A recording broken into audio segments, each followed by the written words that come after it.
Welcome to Sound Values, powered in part by LSA Burger and Classic of Denton. The views and opinions expressed by the show hosts and their guests are those of the show host and guests, and not necessarily those of the sponsors, DentonRadio.com, or the Denton Convention and Visitors Bureau. For more information, visit the Policies and Procedures page at DentonRadio.com. Ladies and gentlemen, thank you for tuning in tonight on DentonRadio.com. We are broadcasting out of the beautiful Discover Denton Welcome Center on the ever cold and rainy Denton Square. Folks, I have another newcomer tonight. We had Willow and Wife last week, but this week he's back from the flu. And I'm glad he's feeling better. I'm excited about it. It's great to see you here. We've got Live Like Liam on the show tonight. Thank you for having me. Yeah, man. It's great to have you.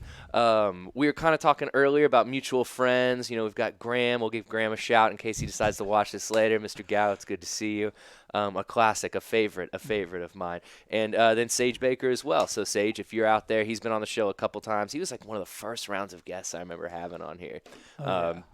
Just an all-around good musician and a good dude to know. Super talented. So when you initially had messaged me and said, "Hey, you know, I'm friends with Sage. I saw the show." I was like, "All right, if you're friends with Sage, I know it's got to be pretty good, you know." And then you sent me your Spotify. I got to listen to it, and man, I really enjoyed the music. And thank you. Before the show, we just did a sound check. Voice sounds great. Thank you. You know, it's not just the recordings. You know, and kind of like I was saying earlier, is that, you know, sometimes you can tell a drummer, you can tell if someone plays guitar, you know, but sometimes it can be hard to know that someone's a singer. You know, there's a lot of different types of singers out there, and so, you know, you're not always sure if somebody's able to like, oh, that person's a singer. And if I had just met you, let's say I was working at LSA like I did for years, and you sat down at the bar, I would have never thought, oh, this guy's a great singer. You know, it wouldn't have popped into my head. I would have been like, oh, you know, I'm not sure what I would have thought. You know, probably just like, this is a nice dude. I'm glad that this guy's sitting here. He tips well too. Yeah. Then I would have I would have praised you and thanks. But like being a singer, I think is something that is very unique, and it takes a lot of talent, and it takes a lot of you know, really confidence to get up and do that. And so when you started singing, when did it start? How did it first come about?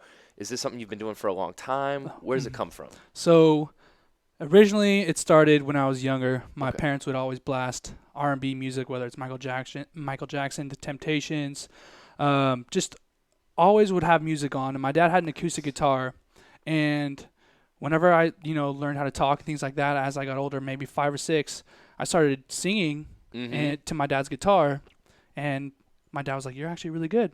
So from then on, they put me in, you know, theater shows. I was performing at a young age, and it eventually started building up. And then whenever I got to high school and college, I met a producer, and then just, you know, that's how it, you know, went up from there. And I practice on my voice every day. I have a vocal coach, so really it was a way to express myself, and that's what I figured out that made me the happiest. So if that makes sense. Yeah, for sure. And so do you feel like your parents kind of being so supportive of that, it kind of helped to build that confidence at a young age? Yeah, actually, I wasn't confident in myself, and they're like, "No, you need to do this." So they definitely helped me a lot. They saw it. They saw it, and they heard it, you know? Yeah. And that's what I kind of mean, man. It's like, we've all seen American Idol. You know, so many I'm an expert. I know what good singing is. Yeah. But when parents can, like, recognize that their child has a talent and then, you know, start being like, "Hey, you got to do this, you got to do this," that's a very unique and very special thing to come across. So props to them for seeing that, you know, that you had a natural talent at something. But you also say that you have a vocal coach, and so it's something that you work at all the time.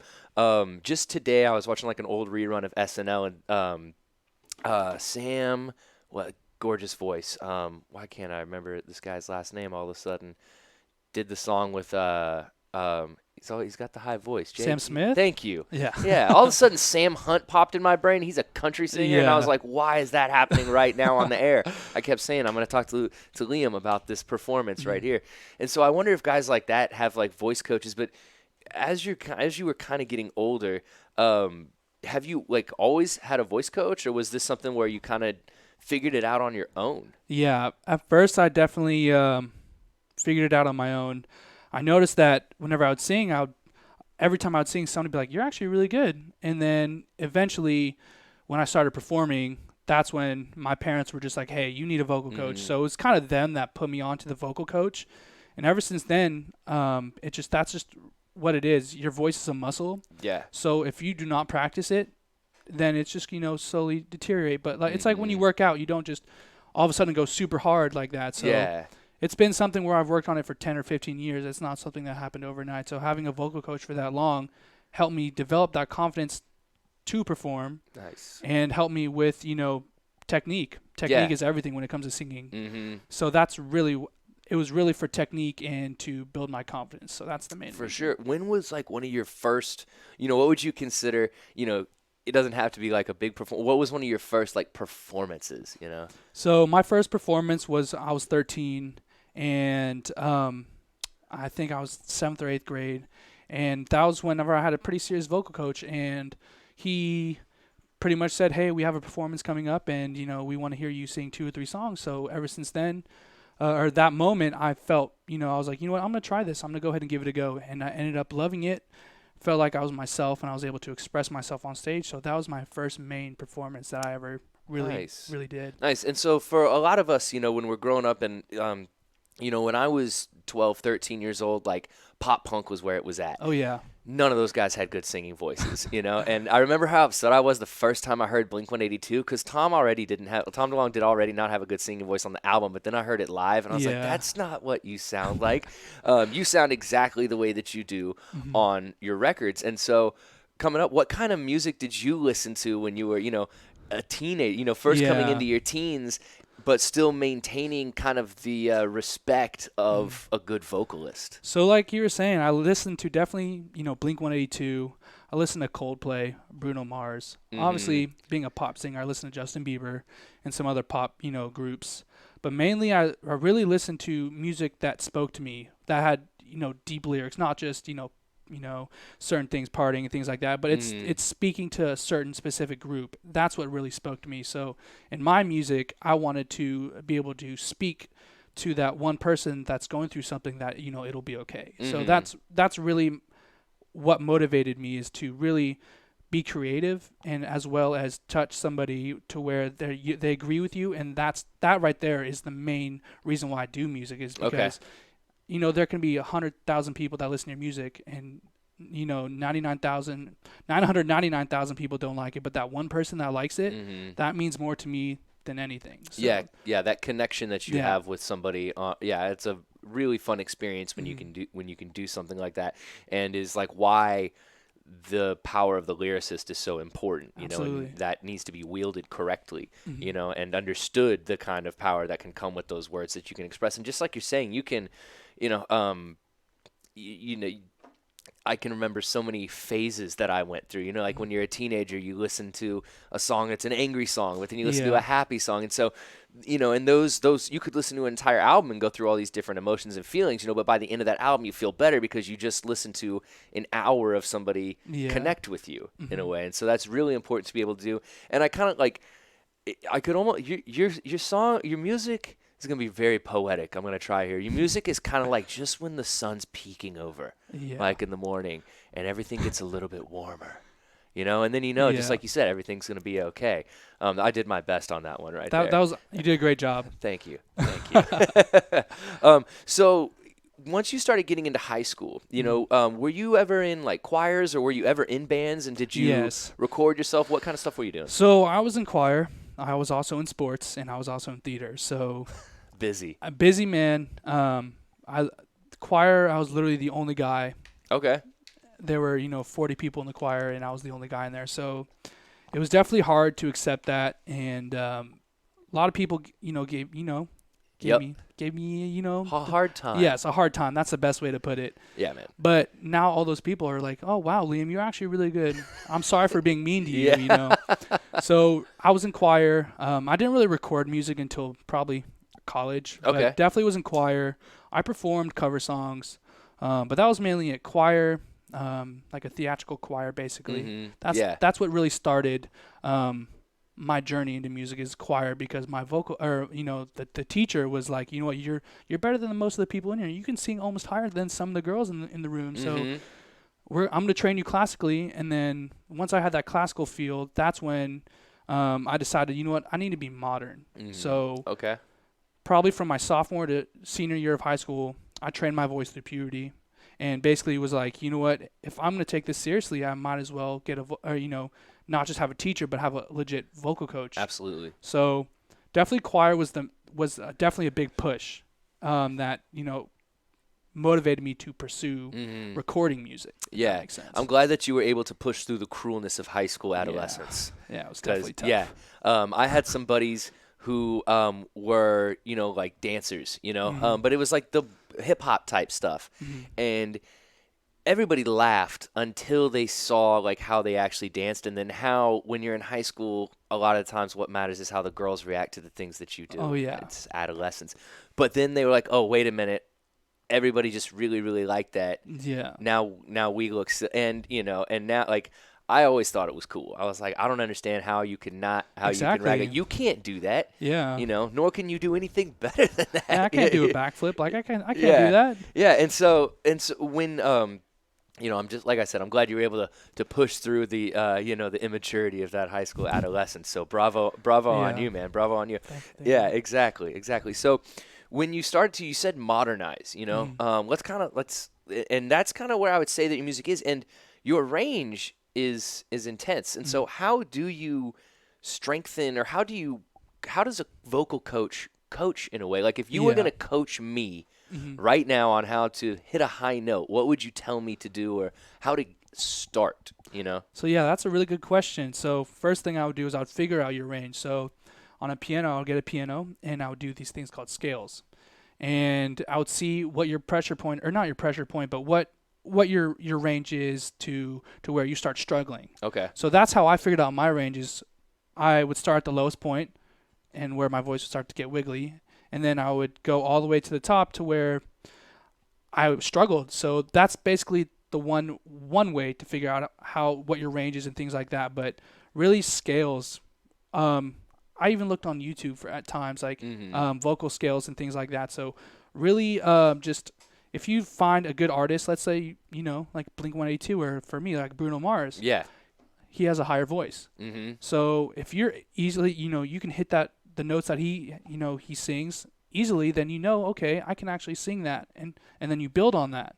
So that's basically what I did is I found out the artists that I loved, I would mimic them, and that's how I figured out basically my range on top of the scales and the piano and things like that. So now, can you strengthen your vocal cords over time to be able to go to higher or lower points? Okay. Absolutely. So definitely, like I was saying, scales, really just practicing. How much would you say you practice a week?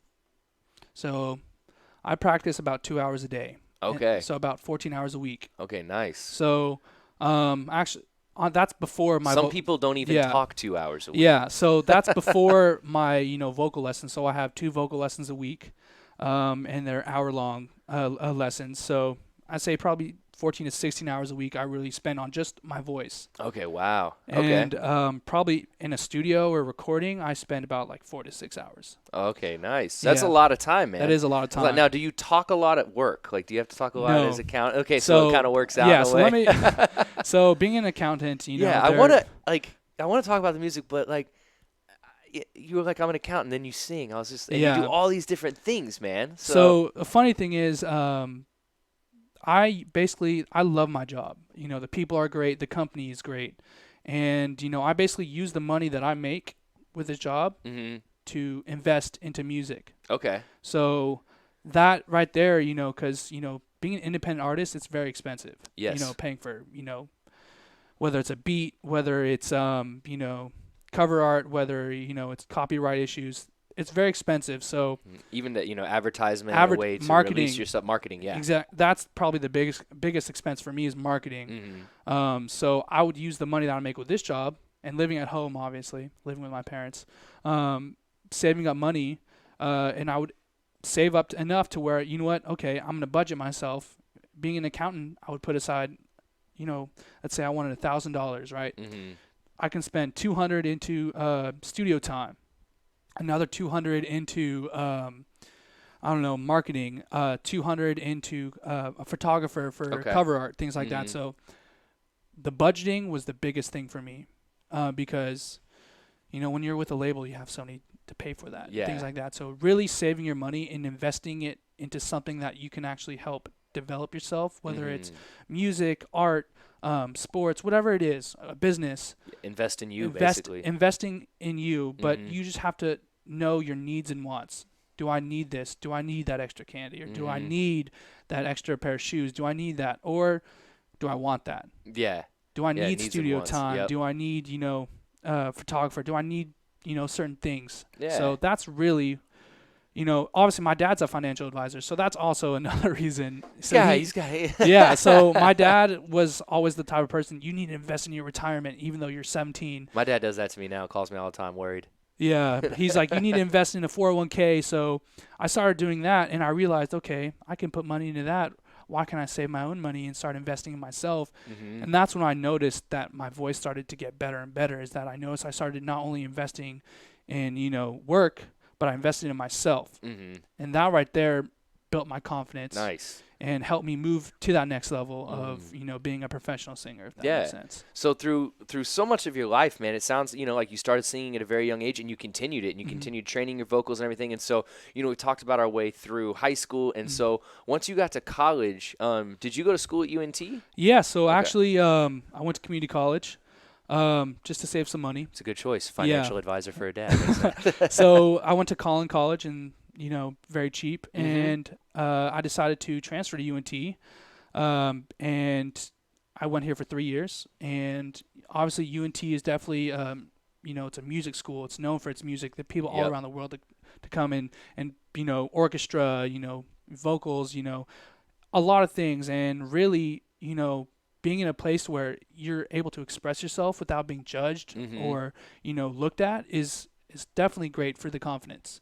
So going to UNT, I went there for 3 years. I actually met my girlfriend there. She's off camera. She's off camera. But, there are a lot of things that, I performed at Midway Craft House in front of 5 people. Dude, I performed at Midway Craft House in front of like 3. Yeah, exactly. Yeah. So right next to the Twix bars. Exactly. And a person right in the middle of my set, you can see they went and grabbed a beer. And so I had to learn to perform in front of 2 or 3 people to get to perform in front of hundreds, 200 people. So UNT was definitely a great place to go because they were able to let me express myself without being judged or, things like that. Yeah. And so, you said you didn't really record music until college. And so, we've got 2 tracks up on Spotify right now. Have there been many more recorded, though, that just aren't out there? Yeah, so I have some songs on SoundCloud, but you can definitely tell the progression of my voice. Okay. While I put out cover songs, John Mayer cover songs, Bruno Mars cover songs. But it's mainly these 2 songs that I have on Spotify. I was fully confident in myself. Okay, for sure. But the SoundCloud was kind of just like, it showed the progression of my voice. And then once I was ready to market myself, that's when I decided to put music on Spotify and all the other platforms. Nice, yeah. And so, I mean, dude, these songs obviously did great. Chasing with 40,000 plus plays. I Got Us with 20,000 plus, a following of 4,200 monthly listeners. A lot of people, friends of mine included, are like, I think they make great music. And I'm like, man, way more people should be, beat makers. I'm like, dude, this stuff is vibey. And everybody who hears it is like, this is great, And then you go and you're like, okay, 200 monthly followers, less than 1,000 plays on these tracks. What's going on? How did you find success in the online realm of music? Okay, so I'm going to be honest. It was definitely a trial and error type thing. Okay. So obviously about Facebook and YouTube ads, but the main wave of music is streaming. Yeah. So what you do is through, Spotify and these platforms, you can submit your music in advance. And these Spotify playlisters or curators, they'll see what genre fits your music, and then they'll put you in playlists. But really the main thing that helped these songs was the marketing. Okay. I obviously, I had to pay for playlists. I had to pay for marketing. So finding out who your audience is, whether it's 500, 200 people, you find out who their interests are. Yeah. So whenever you put out an ad, you can be like, you can direct it towards the people that are similar, that like that type of artist. So for me, Khalid is also an artist that's similar to me. So whenever I would put out an ad, it would be, people that would have interests in Khalid. So that's basically how I was able to, start getting 1,000, 2,000. But also, if your music is good enough, it kind of sells itself, but that's kind of an understatement. Really, the Facebook and YouTube ads were huge, but the streaming and the playlists I think were the ones that put me onto that next level. Yeah, for sure. Now I had to do a lot of research, late hours on Google, finding, okay, how do I get on these playlists? Mm-hmm. What you usually do is you have to submit your song to the curator, which is in charge of the playlist, who adds the songs and things like that. So if you put a brief description, not just like, hey, this is my song, but if you're like, this song, you paint a picture to these curators. Yeah. And if they feel the same picture in the song, then they'll put you right on the playlist. So that's basically what did it for me is not only, I definitely did a few shows in UNT. That helped a lot. But really submitting it to hundreds of curators. Yeah. Not just 5 or 10. Yeah, like hundreds. Yeah, a lot of time clicking, a lot of research. She's nodding her head, almost rolling her eyes. Like, lots. Yeah, I would stay up till 2 or 3 o'clock in the morning on Google, best playlisters for pop music. Oh, man. And see, I think that's something that you really have to do, man. If you're wanting to get to that point, you have to do that research when you're like you're saying, an independent artist. You don't have somebody who's a marketing researcher or somebody who's doing these things for you, who's getting paid to go and find the playlist and submit it. And some people, they'll be like, oh, I don't want to pay to get my music on this or that. But the reality of it is you have to, and it's not just like paying to get on a playlist. It's paying for thousands of people to find your music, because otherwise nowadays with the algorithms, people just don't see it as much. Yeah. There's tons of research showing that, oh man, I used to do this hashtag a bunch and then I did it too much and now I don't get seen as often, or this goes away. There's tons of stuff away that Instagram, Facebook, Twitter, YouTube, all those algorithms recognize if you're kind of doing something too often.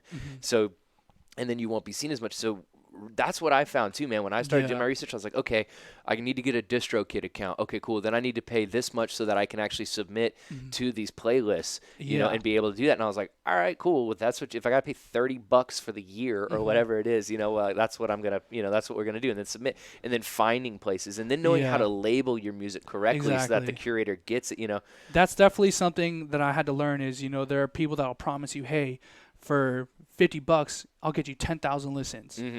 Realistically, it's probably a scam, but I had to learn the hard way. I had to invest that $50 and then get 100 plays. Yeah. And I would just learn and learn and learn. And finally, I'd find that one person that was real and had organic followers, and I would get 1,000 streams in a day. Chasing, for example, got 3,000 views in a day. Nice. And that's all because of one playlist. And that took time. It took a month or two. But really what did it was I would look on Google, a curator, and then I would find them on Facebook. So getting personal and in their DMs and saying, hey, I noticed that you're a playlist curator. Do you want to, check out my song? And being personable is the best way to get onto that playlist. So it's kind of extra. Putting a real face. Exactly. No, but it makes sense. It makes sense. And the numbers, It's gutsy, too. I like it. Yeah. It's kind of like just going to somebody's front door, knocking, and be like, hey, look, I'm not crazy or anything. Yeah. You just can do what I would like to hear. You can help me if you're willing to help me. Here you go. Here's my song. Just listen to it. Yeah. You can click X right away if you don't like it. That's pretty cool, man. I never would have thought of going that deep into it. Yeah. It would have never crossed my, okay, I got to find, like, even with Spotify ads, I could type in that guy's name and probably find him somewhere and be like, hey, man, I saw you on this ad. Apparently you're a curator. Would you mind listening to this? And also, one thing that I also realized is being, writing my own music, you are able to basically put your ideas on paper. And if you write about generic ideas, most likely your music isn't going to go anywhere. But if you think long and hard about what you're writing on the paper and you're putting your passion and effort into that, people will see that. Yeah, for sure. And I feel like for Chasing, for my most recent single, people saw that. People saw the vision of what I saw. Yeah. Just like you were telling me before, it's a bunch of trial and error. So I failed 10 times, but that 11th time I succeeded, and it feels amazing. Yeah. So. Yeah, for sure. And, kind of like I was talking about too, is that really your music's making even more sense to me the way that you're describing it, not only from a musician standpoint but from a marketing standpoint as well, is because like I said, it's fun music, it's enjoyable, and also if I was a curator, I would know immediately. I'd be like, oh, here, these people will like this sound, these people, so I'm going to send it to, like, one of the first voices that came to my mind was Bieber. When I was like listening to it, I was like, okay, there's a little bit of a Bieber vibe going on here, but I think that is just kind of more of the, like, maybe some of the vibratos that I heard at times, like after the Chillin' With My Day Ones, like that, stuff like that. See, I did listen to it, I always have to prove that, yes, I do listen to the songs.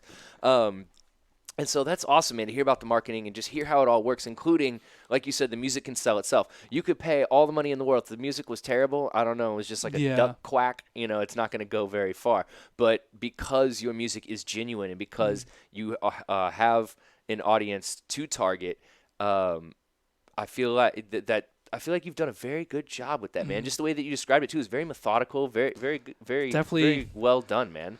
Definitely well done. It's a lot of thought and time. And like I was telling you, I succeeded one time. That's all I needed. Yeah. I failed 10 or 15 times, and that only helped me in the long run because fear of, losing or fear of failing. Yep.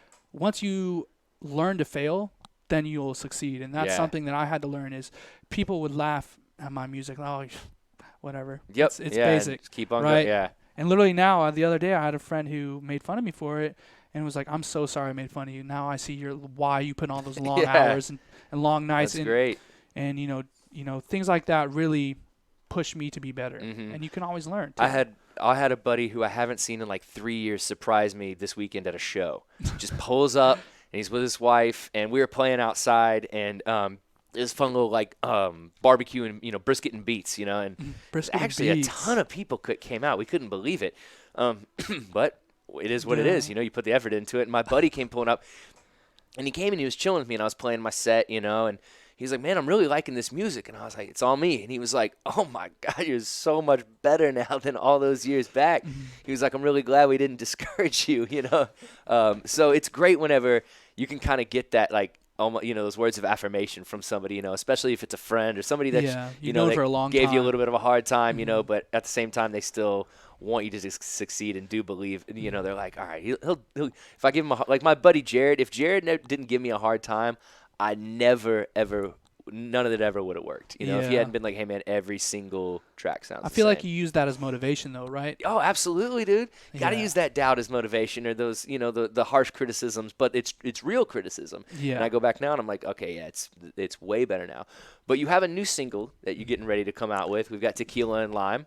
And so does the same kind of process with not only writing, a great song, which, man, I'm going to have you back on the show so we can get back, so we can talk about how you write your music as well. Because, like I told you, I've never met him before. It's the first time we've ever spoken in person.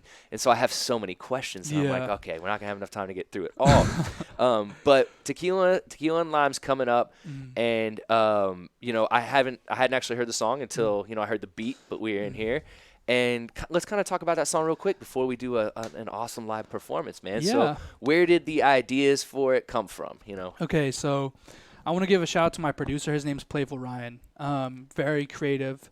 Helped me become the artist that I am today. He pushed me to really express how I feel on paper. But I realized it's more of a softer song. It's a love song. But basically, I met my girlfriend through tequila.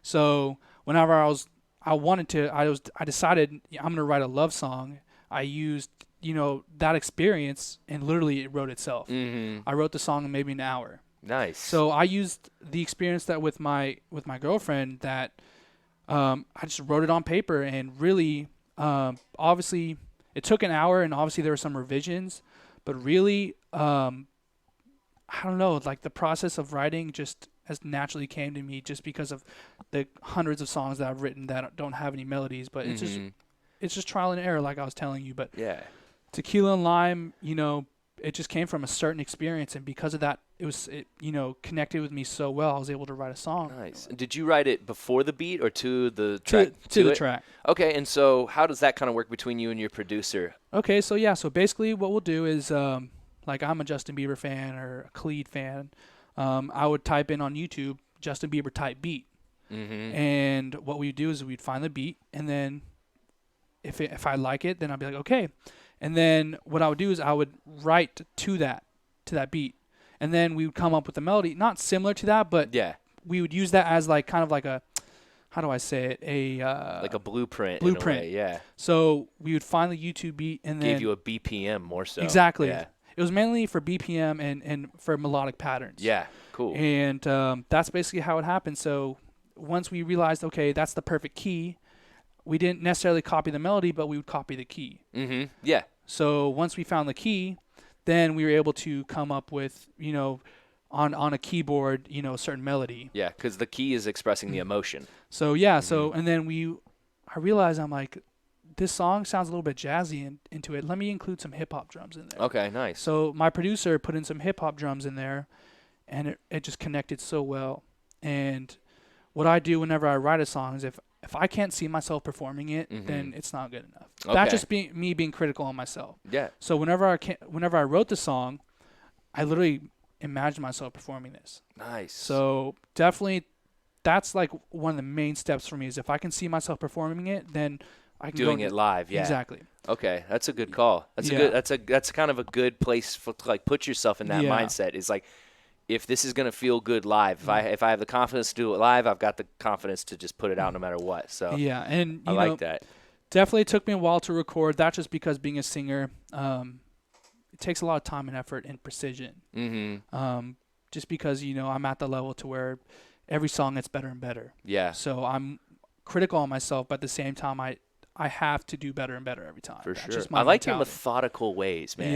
Yeah. Yeah. It comes through. You're very thoughtful about the process, and in everything that you seem to do in this music business in a way. A lot of the times we can forget that it is a business. It is a business, absolutely. So man, are you ready to perform this track live, man? Yeah, I'm ready, man. All right. So we're gonna have Live Like Liam right here on DentonRadio.com performing his new single, Tequila and Lime. Y'all tune in.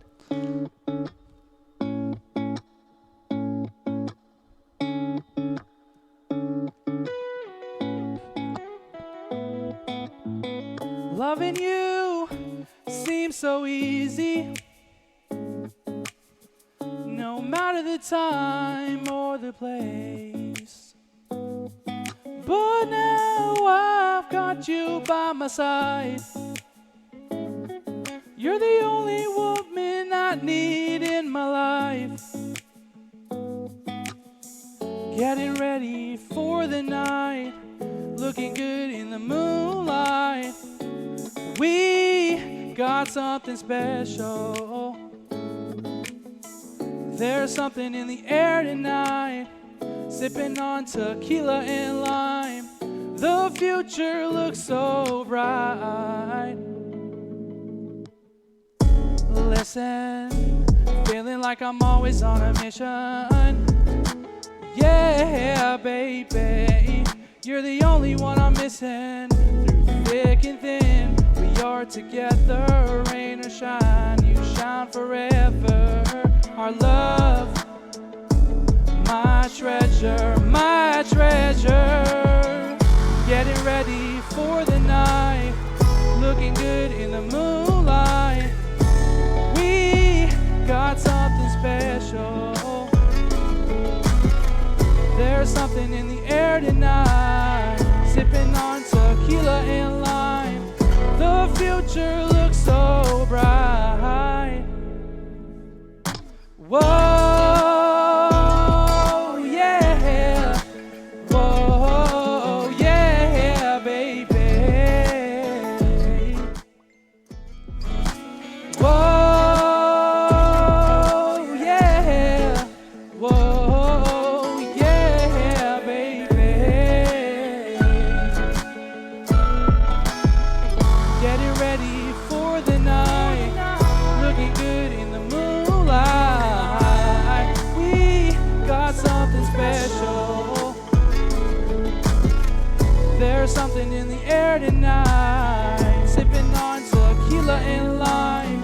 The future looks so bright.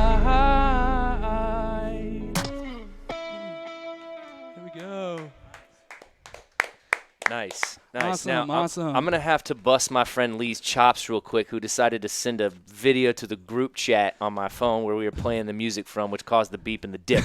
But as you saw, this professional musician did not falter at all. Dude, that was awesome. Thank you, Good job, man. Now, I want to be real. I felt like that was the best one there. I felt like there's even a part, I don't know if you'll see me, but I like smile where you hit I was like, oh, yeah, he's feeling it right now. You hit, I think it was on like the me. When you said me, I was just like, okay, he just went in a new range and felt good, man. That was awesome. Thank you. Great job. Man, there's a lot of good vocalists in this town who have been on the show. We've got, Sage Baker's fantastic. I love him. If you've never heard of Zeke Forever, definitely look up Zeke. He's been on the show a couple of times, done some fantastic performances, booked him a couple of times as well. I feel like there is a lot of talent that just goes around, and it's really cool to see some of this R&B kind of pop, hip-hop stuff coming around. Absolutely. I really like it. I love R&B. Candy Rain was always one of my favorite jams growing up. I love that type of music. I always said that if I could sing, I would have started an R&B group a long time. It's never too late, man. I can't, dude. I can't do it. I'm not good at it. I've tried for years. So I just stick with the things that I am good at, for right now. That's awesome. I tried singing when I was younger. I'd play acoustic guitar and try to sing, and I can even remember my friend JJ Wojak was like, hey, can we switch this? And I was like, oh, because I didn't tell him it was me, but I put it on, and I was like, yeah, for sure. And I was like, oh, no, I don't want that to happen again. But, you find those strengths. And, like you said, range doesn't exist here. There's no range. So, you'd be like, okay, you're just right here. You're just this key. But let me tell you, man, that took 10 years, 15 years of the making. Nice. It's like, it doesn't happen overnight, and that's something that I try to portray is that a lot of times people want the easy way out. Mm-hmm. Yeah. I put in late nights, 10 to 15 years of late nights in putting into my craft. And that's why I feel like it's starting to pay off now is because those long nights. If that makes sense. Man. That's what's up, dude. Do you have any shows coming up, or is there something in the works? Like, where can people come catch you live after that performance? Actually, next Tuesday, my birthday. Nice. Happy birthday. Thank you. I'm dropping my song Tequila and Lime on my birthday. What we just heard. Yeah. Crazy, right? But I'm doing I'm a featured artist for an open mic group in Fort Worth. They're called Trends Music.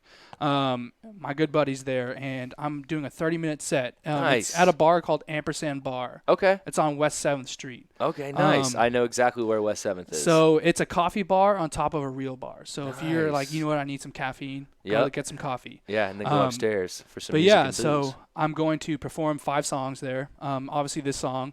Also some unreleased music. Nice, man. But there's some also surprise. There's an EP in the works, so I play some music from the EP, and it's definitely like an open mic. Anybody can sign up. So if you want to sing, sign up. Yeah, I can tell you from experiences, like when you start to get those 30-minute spots at the open mic nights, that's that's a very good sign. Yeah, and they're like, hey, we want to give you this spot. Go do your thing. That's awesome, man. I remember mic nights is where I, cut teeth a lot. I actually did an open mic night at LSA. Oh, yeah? Yeah. Nice, man. Nice. We might have been broadcasting it back, it just depends. But yeah, I've had a couple of friends play those open mic nights. And I mean, that's the thing, man. If you want to do any kind of music, whether you want to just make beats or you play guitar or whatever, you have to be willing to put yourself out there and do the things where there's 6 people in the room, and then the next thing you know, there's 60, and then there's 600, and so on and so on and so forth. You just gotta, put yourself outside of the comfort zone, and that's live in discomfort. Exactly. Yeah, exactly. You couldn't say it any better. And that's, and the first time, you may not sound as good, but you learn and you get better and better. And that's something that I had to learn as well, singing in front of 5 people. And now, whenever I performed at Tom's Daiquiri on Fry Street, it was in front of 250 people. So, whenever you practice and you try hard enough, people will see that. And, LSA, I performed in front of 100-something people. But really, it took me 10 failures to finally get 1 or 2 shows that were actually sounded really good, if that makes sense. Yeah, man, for sure. And I mean, that energy that you experience from performing in front of those 250 people is it's a rush. It really is. It really is. I had a opportunity where Backyard on Bell was still open. They would have these big events, and there were 1,200 people there that I got to perform in front of. And what was that like? That was intense because I like to freestyle a lot. And so they would always give me like a 15-minute segment in between to just kind of do my thing. So like I'd kind of DJ, or I'd kind of, do a couple of my own tracks, but then I'd get out there and freestyle about people in the crowd, what was going on, the event, the fact that we're living in Denton. Takes talent, man. And it was a blast, man. It was super fun, and it's a big, big rush. I'll never forget that, because I even remember Danielle Longville was like, I think Mikey's and I remember Zach Walker was like, let the boy shine. Yeah. But they were serving Bay Rosés. It was getting wild that night. But anyways, back to the reason we're all here. I love hearing stories, man. That's awesome. Oh man, well that's what it's all about, man. Getting up here and then hearing the stories, and I'm super glad that you reached out to me, man. Because the more musicians that I meet, the more talented people I meet, you can link people together. And the next thing you know, like he was like, oh, Zay. I've known Zay for years now, and Sage. And then, I hope for you to check out Zeke Forever's music and then meet him. Super cool dude, very, very talented. And then next thing you know, you guys are working together, and then there's this group, and everybody starts to develop each other's sound, and then you're going to each other's events. And that's really what it's all about right there, man, is developing a community, and like you said, being genuine. And when you develop those genuine contacts, you reaching out to me, hey, I'm not feeling very well, but then coming back, hey, what's this? That's a good thing. It's good points of contact. And I go, oh man, this guy's serious about it. Yeah, I like it. I think that's something my parents taught me, is you always got to be genuine and humble, because whenever you have a talent and you're talented, that sometimes can get to your head. Yeah. So if you're genuine and, kind and promote positivity, which is what I do in my music, I don't write anything negative, people will, naturally go towards that. And for sure. You'll learn to network and things like that. And that's something why I got into music, is because I wanted to make an impact on that one person, and then eventually lead to 2, 3. Man, you're a great musician, but I think that you also have a future in teaching other people how to do the business. Yeah. I think that it's out there. I could see you standing in front of a crowd of people and talking about exactly what we talked about here today, was the marketing stuff. I find that kind of stuff fascinating. You have thoughts and ideas about it that I haven't thought about before, and that I haven't heard anybody else say before. So thank you for enlightening me and sharing that stuff with me. I hope other people get to watch this interview and see it and are like, oh, that's really good advice. I never would have thought of that before. And then hearing that it takes 10 to 15 years, that's very good for people to understand as well, is that it does take a long time in order to build that confidence, in order to feel confident in yourself, and then get out there and start to express yourself the way that you are and making fun music. Oh, yeah. So thank you. Thank you for making fun music in sometimes a not so fun world. Man. Absolutely. It's much appreciated. But before we go, we have the most serious of questions, man. What is your snack of choice? Because when I come to a show, I got to be able to bring you a snack. It's a lot of work up there. Okay, that is true. I do eat a lot of snacks. Can I get a second to think about this? Yeah, take a minute. I do love food. No, take a minute. Think about it real quick. Because, dude, I always talk about, the one person who said bread one time, just some bread, man. It's like, what? Icelandic sea salt and a avocado was DJ Yuna's. I'll never forget that one because it was very classy. We get a lot of spicy Cheetos as well.